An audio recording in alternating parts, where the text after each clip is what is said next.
Hey everybody, Jay Howard here. I wanted to make this quick video to welcome you to this new second block, Com 326 effective listening class. I wanted to give you a quick tour of some of the things that you'll see on the Brightspace page and just welcome you to the class. Brightspace is still new to many of us, and so if you have any questions about how Brightspace works, please don't hesitate to reach out to me. If you happen to be on campus in Springfield, come by my office in Craig Hall. And for everybody, feel free to email me at any time, jhoward@missourustate.edu. That's Jay Howard at missourustate.edu. Put effective listening in the subject heading, and I will get back to you right away. So, like I said, excited about this semester. I wanted to show you just a couple of the modules to make sure that we're all comfortable with what we're about to get into. So sharing my screen, we've got Brightspace here. Let me go to view it as a learner.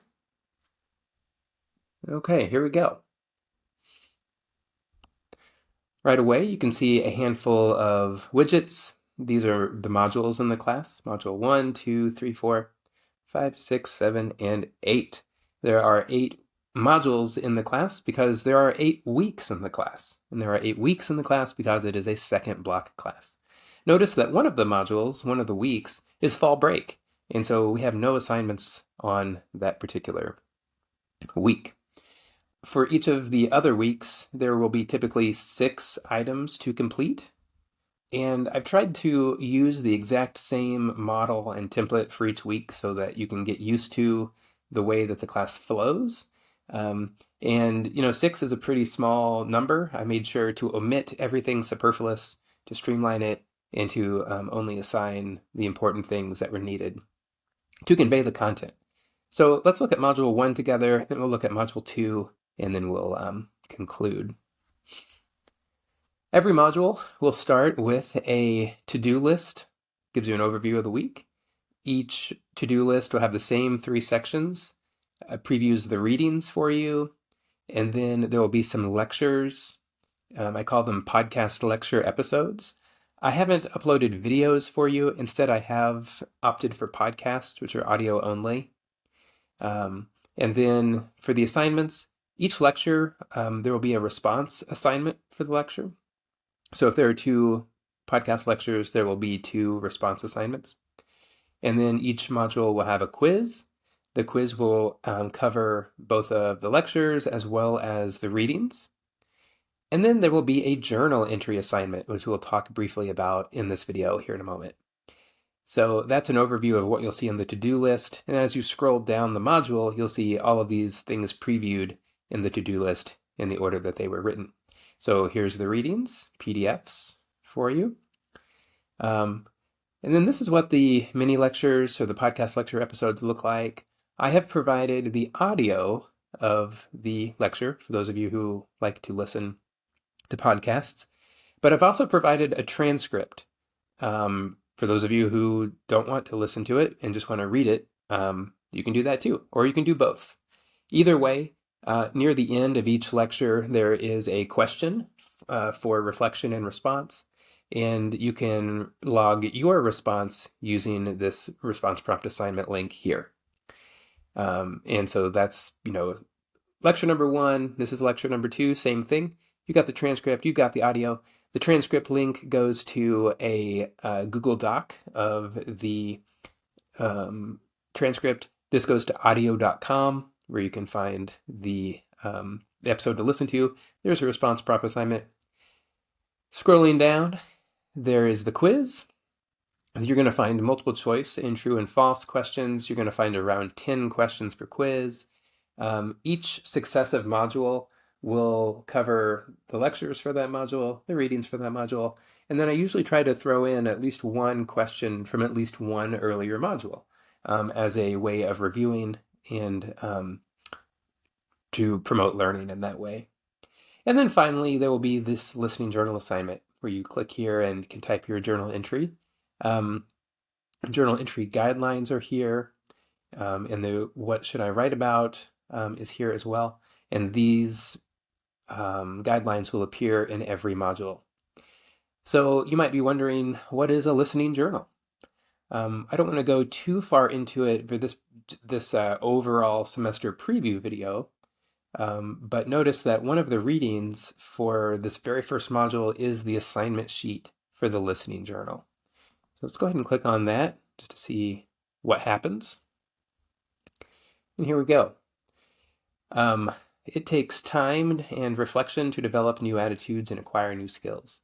And so this listening journal, just very briefly, is designed to help us to draw attention to the listening dimension of our life in a way that maybe we haven't had the opportunity to do in the past.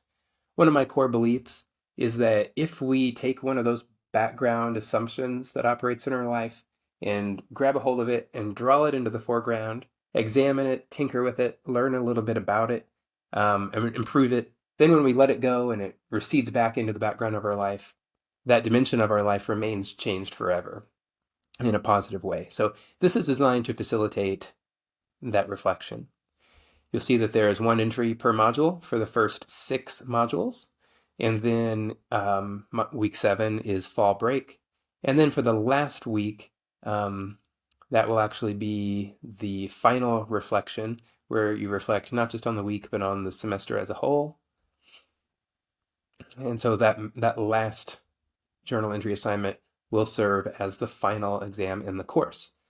So there's no written final exam. It'll just be keep doing what you're doing with the listening journal. Now, you may still have questions about the listening journal, but of course, this is a multi-page assignment sheet. And so just like with all the readings, make sure to read it thoroughly and carefully, and you'll find many of your questions will be answered. People want to know, how long are the journal entries supposed to be? Oh, wait, that's actually for the final reflection. Here we go. Typical journal entries can be merely 150 to 500 words, so no need to write a whole novel for your journal. And I have some appendices in the assignment sheet as well. And so if you're not sure what to write about for your listening journal, here's some cool activities that are related to listening that you might choose to engage in, and then write about your experience.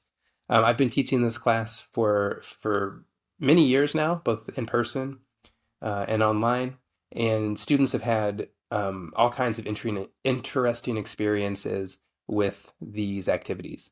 I love Theta Float Spa, for example, the sensory reduction sort of salt water bath that's available here in Springfield, where it's just completely silent for like 2 hours while you're floating, losing touch with where your body is in space.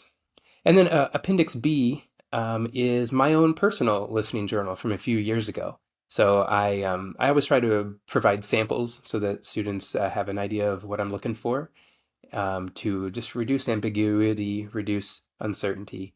And so this is what my listening journal has looked like, and I have a bunch of entries here that you can read. Please try to title your entry with a preview of what the subject of that entry will be about. Okay. So, see if I can get back here. I don't know. There we go. So that's module 1 and an overview of the listening journal assignment. Let's jump into module 2 just so you can see that they all look the same. Module 2, checklist. Read. Here are the readings. Please give the readings the attention that they deserve. And then same thing with the lectures and the assignments. Response to both the lectures, quiz that draws questions from the readings and the lectures, and then the listening journal. Reading 1, reading 2. Audio of the lecture, transcript of the lecture, response prompt for the lecture. Listening and communication is the title of this lecture. Same thing with the next lecture, audio, transcript, response prompt. And we've got the quiz and the journal entry, just like the previous module. One final, most important note that I would like to share. See if I can stop screen sharing. This is an online class. I love online classes. One of the benefits of online classes is that you can work at your own pace. So I've enthusiastically embraced that ethos in my setup of this class. The modules, as you will read about in the syllabus, are designed to be weekly modules, but all of the modules are available to you right away from the very beginning. So if you find that you have completed all of the work for module number one in just a few days, then I celebrate that wonderful piece of news with you, and you are free to jump right into module two if you would like to. Um, so I hear from students all the time that they love that freedom to work ahead if their schedule allows it. And so I've made sure to incorporate that into my course design. So if you want to just stay on track with the rest of us, you can just do the modules on a week by week basis.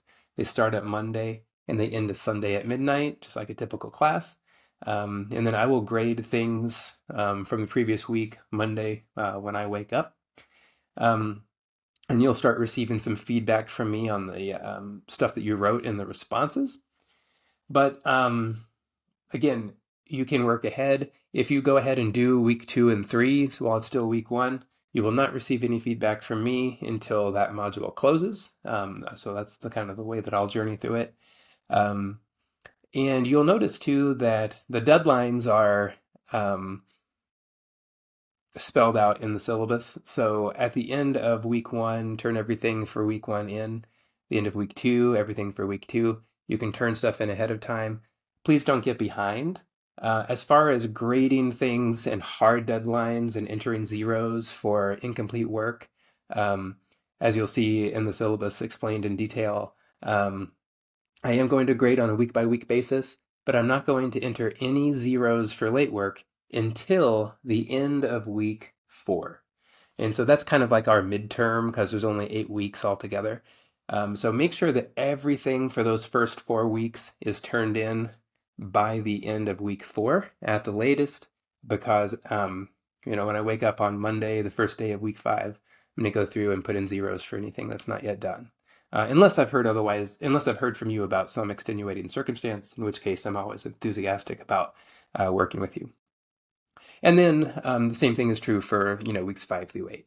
So the idea is to work ahead or to stay on a week by week basis, but then don't get behind, and definitely have the work for the first 4 weeks done by the end of week four. I hope that makes sense.